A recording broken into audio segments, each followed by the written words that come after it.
What's up, what's up, what's up, what's up, everyone? What is happening? Good Friday morning to you here, and super excited to be going live today. We are going to have some fun on a Friday, and we are going to talk real estate. We're going to talk stocks, maybe a little bit of crypto, but really we're going to answer some of your questions. So when I've been posting some of these videos and some of these things on social media, I've been getting a lot of questions from you guys. And so what I want to do is I want to answer those questions. They are the ones that I know are hot on your minds because there is so much going on right now in the US economy, in the housing market, with mortgage interest rates, with stocks, with crypto. And so on the way in, guys, make sure you smash that. I said I would never say that, but you hit the like button. Make sure you hit the like button on your way in. Subscribe to the channel if you're not already a subscriber. That's going to show this to more people. It'll have YouTube blasted out to everyone in the YouTube verse, and then we'll go from there. And guys, if you have questions, make sure you throw those in the chat box on the live video. And I'm really digging these lives, guys. I'm having a good time with them. As you can tell, we're doing more of them. And if you enjoy them, make sure you hit that like button and let me know in those comments. So what YouTube will do is start sending out those notifications to everyone and say, hey, this is a good live. People like it. People are hitting the like button. And so jump on in there. And so thanks for being here, guys. I appreciate you guys. If you're here, say hello in the chat box. I'm in there. It's actually me responding to those comments, usually in between here. And so I got lots of questions from you guys that I'm going to be addressing, and I also have some topics to cover, including housing market, real estate, of course, super big time in the news. Blaine, good morning. Thanks for being here.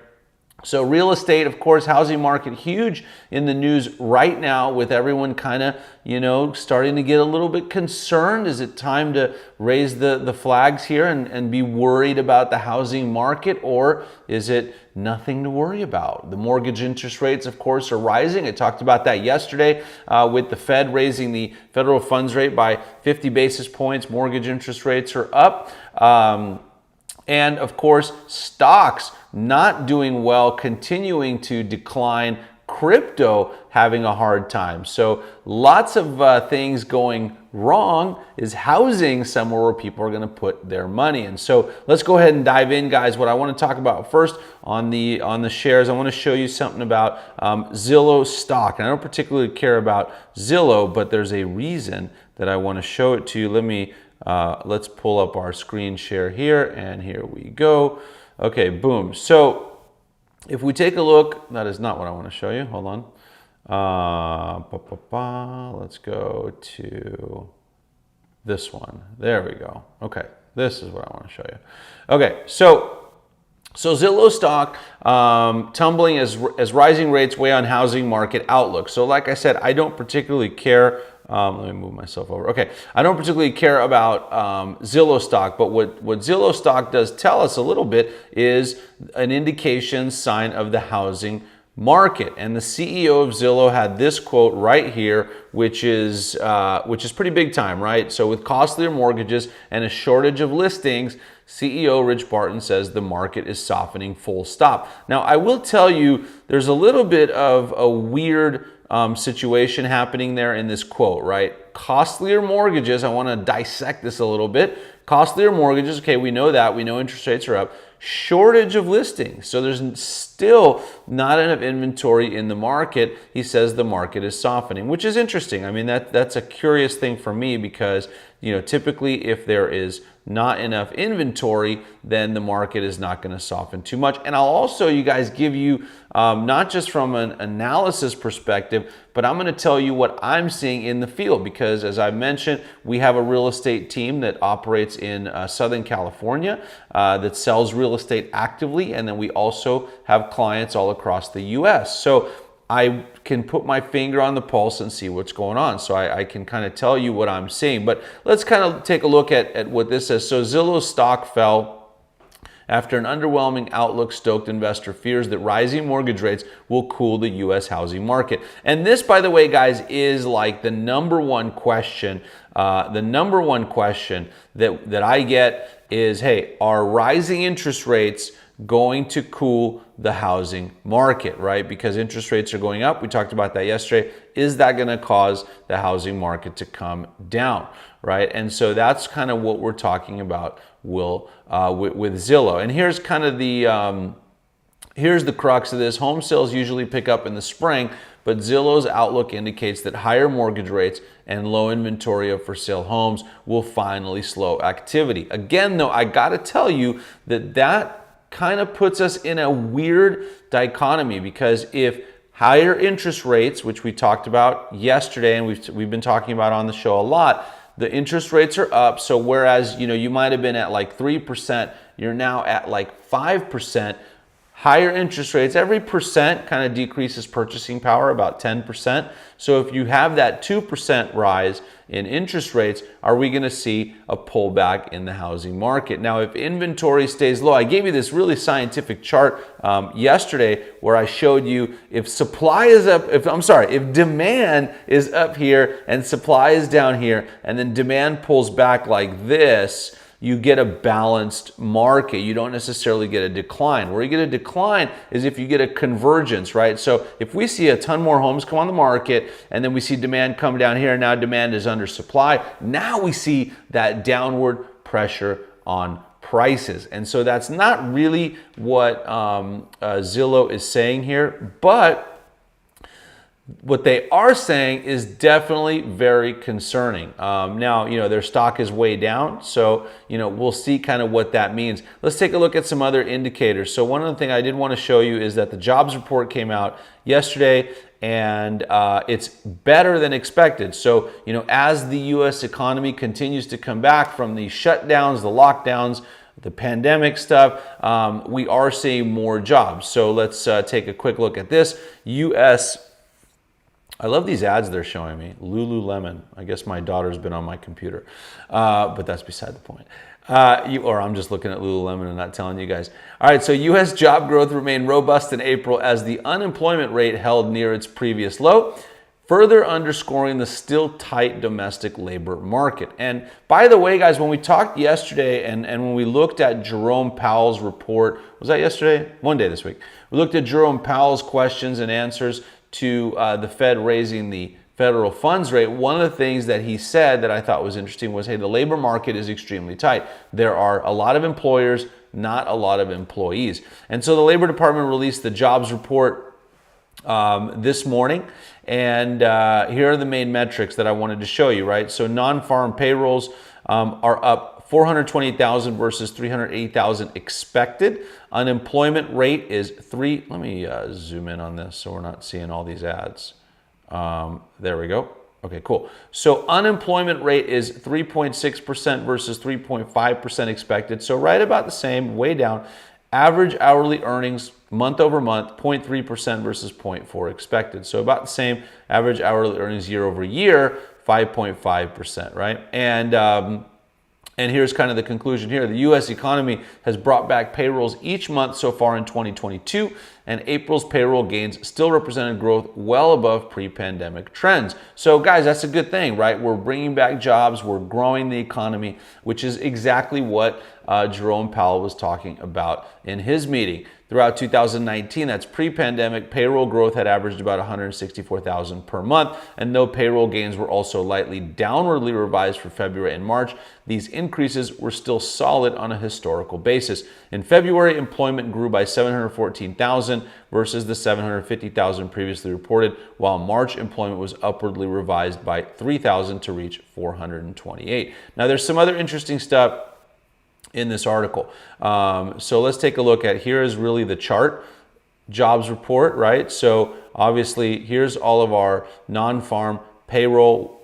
You see this craziness was April 2020, of course. And then now we brought back a ton of those here. And then we're continuing to go at a much faster and bigger clip than before. So guys, why is this important? Why am I showing you the boring jobs report? A lot of you are tuning out.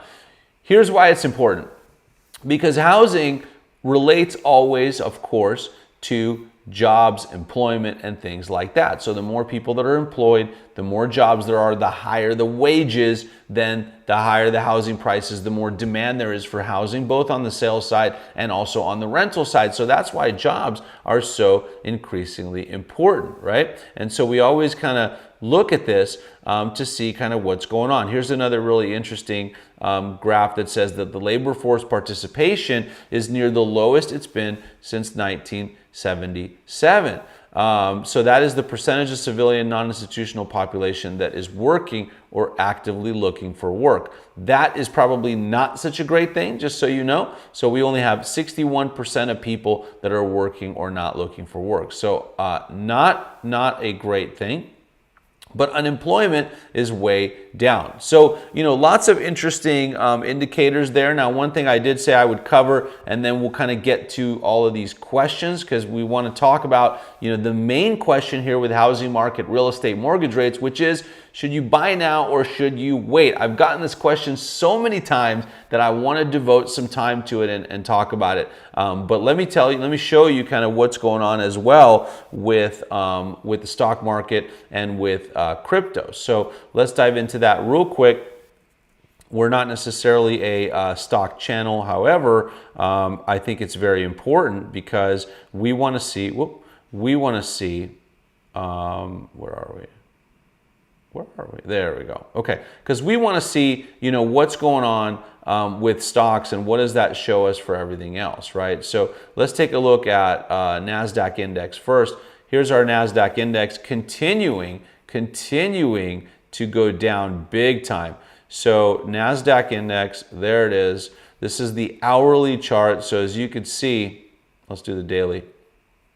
So daily chart, as you can see from our highs back end of 2021 all the way down. So we were on the NASDAQ index up at, where are we here? 400 almost, 396, something like that, and all the way down to 307. So that's a huge decrease if you're invested there. There are some stocks that are up, some tech stocks that are up. Apple is up, I believe, on strong earnings numbers and things like that. And then, of course, crypto, if we look at crypto, also having a really hard time. So on the daily, on Bitcoin, and the interesting thing about Bitcoin here, and we've talked about it, is that Bitcoin was supposed to be thought of as a hedge against inflation. So when inflation has been high, we would have thought that Bitcoin would go up and would really do well. That hasn't been the case. We've also thought that Bitcoin was not correlated to our growth high risk stocks, but it really has been. So as the stock markets come down, crypto has come down as well. So we had back in April a recent high of 47,000. That's not our all-time high. That was back in right here, which was end of 2021. You see, correlated to the stock market, right? As the NASDAQ has gone, so has Bitcoin, which is not necessarily a good thing, because you want to look at Bitcoin as an alternative asset. If it's just highly correlated to the NASDAQ, you might as well just invest in NASDAQ. Because with crypto, you're getting a much more volatile asset, and so you want to see higher returns, right? So here we go. Crypto, Bitcoin now down today just under 36,000, and just as recently as end of end of March, we were at 47,000. So we're down quite a bit in Bitcoin as well. So that's kind of what's going on, guys, in the overall economy, the overall stock market, real estate and housing, and also cryptocurrencies. So guys, thanks for being here, by the way. Appreciate all of you guys. Another bystander, good morning. Thank you for being here. And Blaine, of course, which I already put up. Thank you for being here as well. Come and say hello in the chat box. Make sure you give me a big thumbs up on the way in. I'm really enjoying, as I said, doing these live streams. They are fun. They're exciting. I love interacting with you guys and kind of showing you the analysis and the research that I do every day to then determine the answers to the questions. Because guys, a lot of people, when it comes to answering these questions of should I buy now or should I wait, should I sell, what's going to happen in the housing market, a lot of people, the answer is just kind of a knee-jerk gut reaction, hey, it kind of feels like the housing market's not doing well, I'll wait. It feels like something's going on, I'll buy.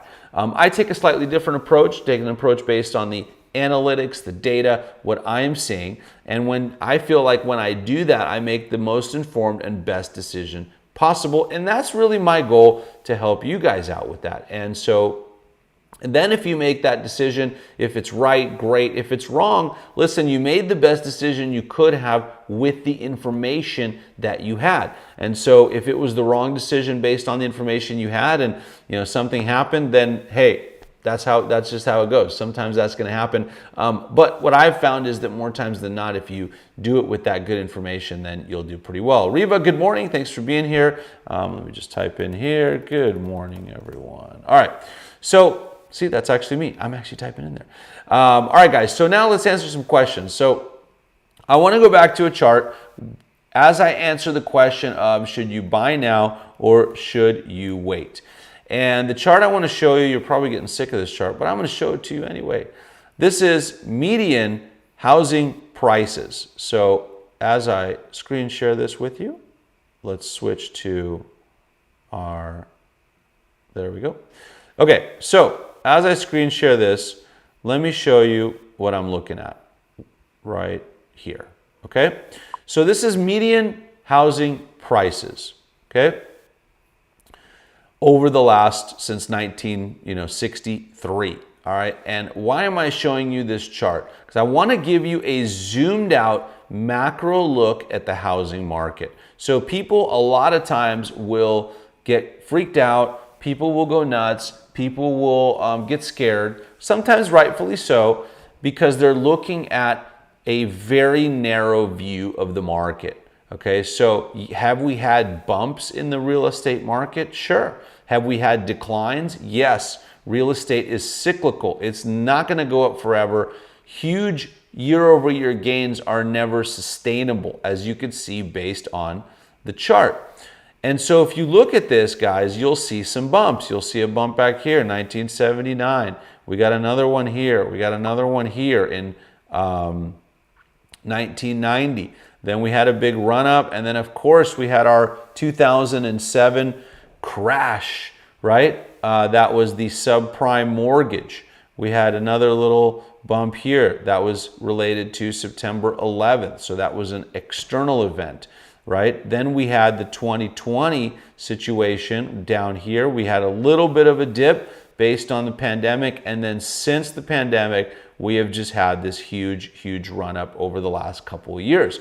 So when you look at this, if you look at the macro, what your conclusion should be is something I tell our clients all the time. It's not about timing the market, it's about time in the market. Because if you would have bought at any point in time in the last 50 years, right? At any point in time, you would be up right now. At any point in time, okay? I just want to make that point. And that is, I think, a really important thing to remember.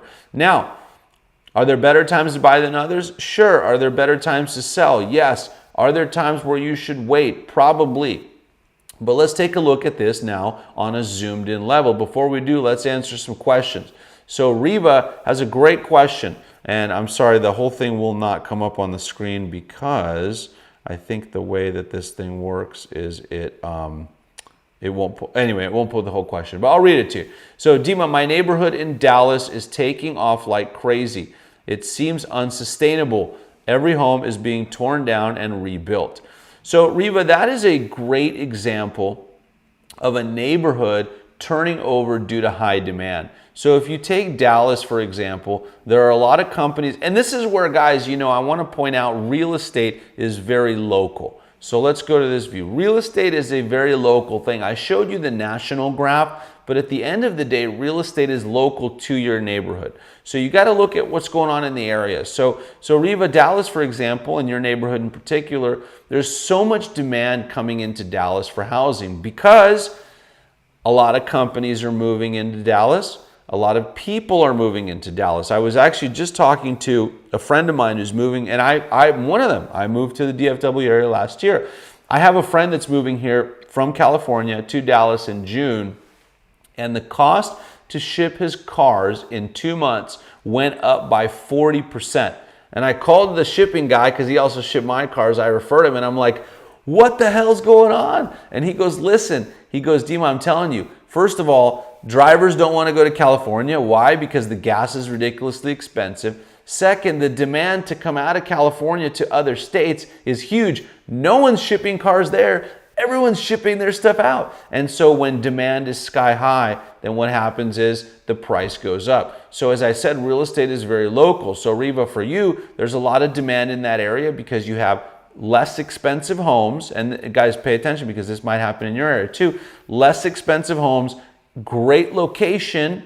So people see it as undervalued, and all of a sudden everyone's moving in and saying, hey, this is a great area. It's close to everything. We got, good schools. We got good schools around, or amenities, or whatever it might be. So we got to dive into that area. Now, is it sustainable? Well, the sustainability is a question of demand and supply. How much demand do you really have in that area, right? And how much supply do you have for that demand? And that's really been my analysis all along with real estate in every area that we look at. And the follow-up question to that, and these are great questions, is a neighborhood that is turning over that fast a good investment? Prices already seem high on these teardown properties.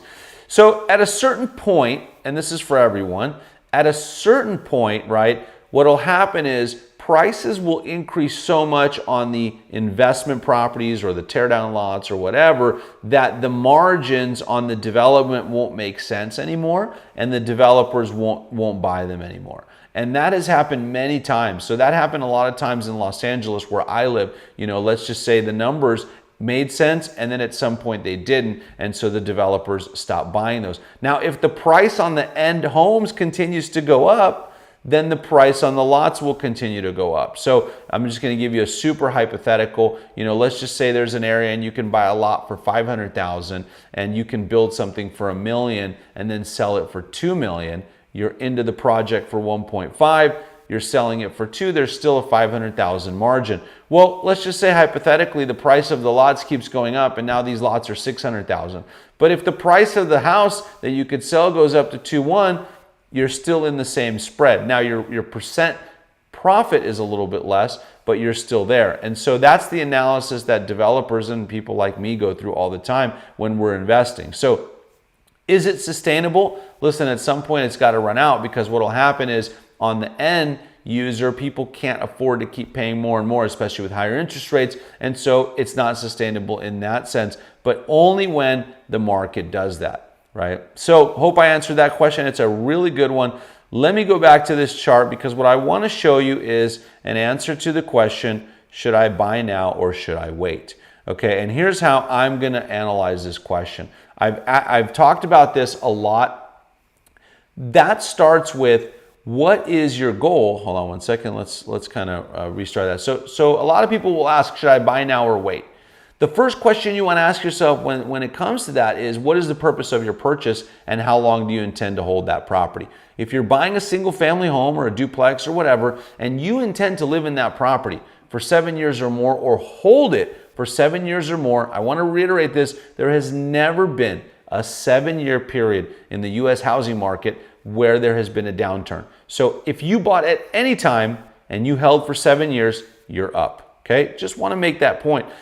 Specifically to the fact of, should you buy, let's say you're in the market right now for a home. Should you buy something or should you wait? We just had a property, I was just talking to one of our agents last night.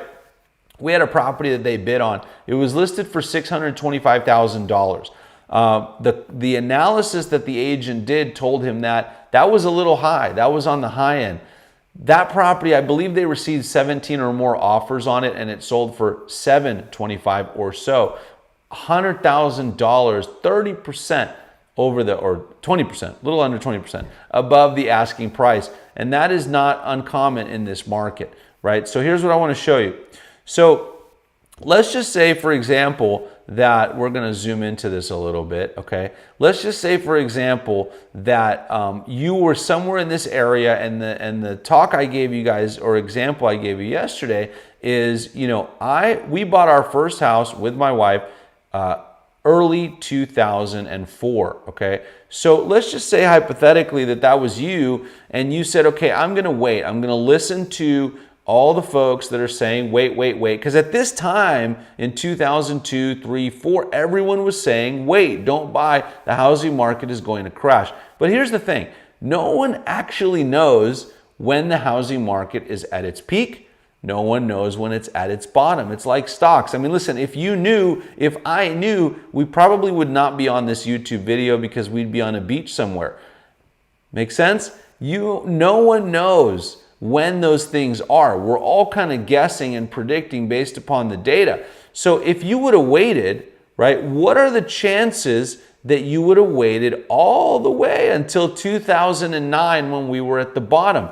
I'm going to tell you that they were extremely low. So you might have, if you waited, you might have not bought at the very top, but you certainly would probably not have bought right at the very bottom. It's so hard to predict. By the time you know when the bottom is, it's already way past the bottom. By the time you know when the top is, it's past the top. So let's just say you're sitting here in 04 and you're like, okay, well, I'm going to wait, and I'm going to wait, and I'm going to wait. And now the top hits and you're like, I'm still going to wait. Okay, and now you're coming down, and now somewhere around here, you're like, okay, this is the bottom. I'm going to buy. So if you bought here in 08, you bought for $235,000. But if you would have bought here in 04, when you started thinking about waiting, you would have bought at $217. Where are you better off? And I believe rates were lower here than they were here, and you missed out on whatever that is, 4 or 5 years of appreciation of your house, using your home as depreciation on your taxes, writing off your interest, and everything in between.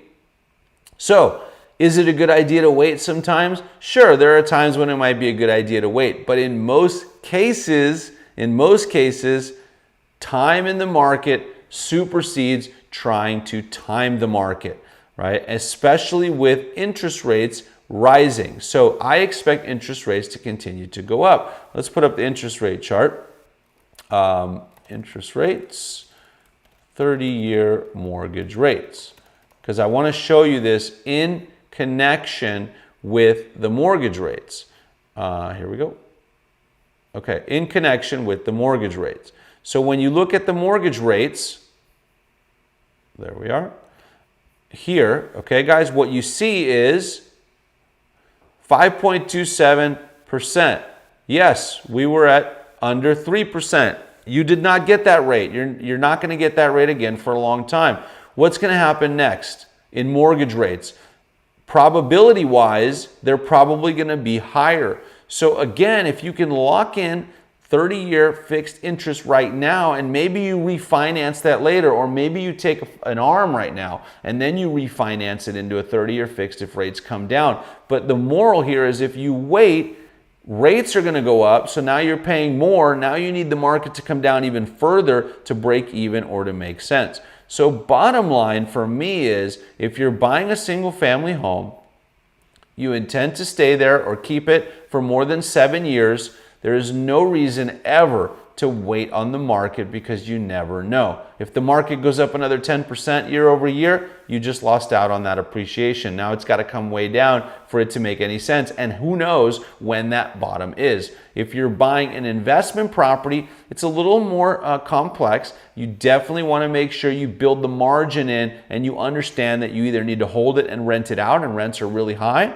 or that when you sell it, if you're doing a flip or something like that, that you've built in enough cushion so that if the market does pull back 10% or 20% in the short term, you can either hold that property as an investment, or you can sell it and still make money on it. And that, my friends, is how I do my analysis on these kinds of things. Right? So there's no reason to be freaked out. There's no reason to be scared about the housing market. Is there some cause for concern because of the high interest rates, because of what we're seeing in the market in general? Stocks are down, crypto is down, and all of these things. Yes, but also I want you to think about, during times of uncertainty for those asset classes, a lot of people also move their money into real estate, which is a positive thing.